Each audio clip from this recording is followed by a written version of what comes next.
Ce matin, une nouvelle discipline qui va beaucoup plaire à Nicolas Poincaré, justement, ce sont les échecs, mais en apnée. Oui, car comme moi, Nicolas adore jouer aux échecs sur son téléphone. Ça nous arrive de jouer ensemble, mais je sais aussi qu'il n'est jamais le dernier quand il s'agit d'enfiler son slip de bain. J'ai donc déniché ce sport fait pour toi, Nicolas, les échecs sous l'eau. Le championnat du monde vient d'avoir lieu à Londres. Alors le principe est simple, un échiquier fixé au fond d'une piscine avec des pièces magnétiques afin qu'elles restent bien à leur place au fond de l'eau. Vous voyez les images sur ouais, RMC Story, c'est assez impressionnant. les deux joueurs en maillot de bain plongent chacun leur tour quand c'est à eux de jouer et ils doivent rester en apnée au fond de l'eau tout le temps de leur réflexion et du déplacement de leurs pièces.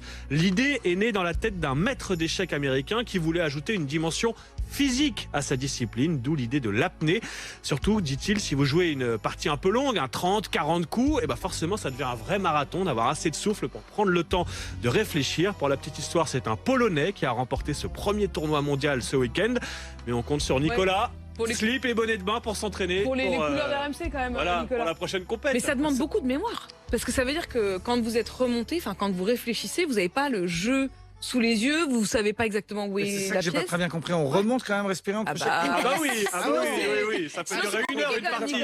Mais c'est juste qu'à chaque fois, il faut reprendre son souffle, on peut faire des redescendre. parties ultra rapides en 2 ou 3 minutes. Ça existe de jouer aux échecs en 2 minutes. Ouais, non, là on peut remonter entre chaque coup pour reprendre son souffle et ensuite redescendre pour réfléchir en apnée. Vous ayez photographié dans votre tête la situation des différents pions. Au Japon, Charles, le fisc incite les jeunes à boire de l'alcool. C'est très sérieux. C'est l'agence japonaise des impôts qui a lancé un concours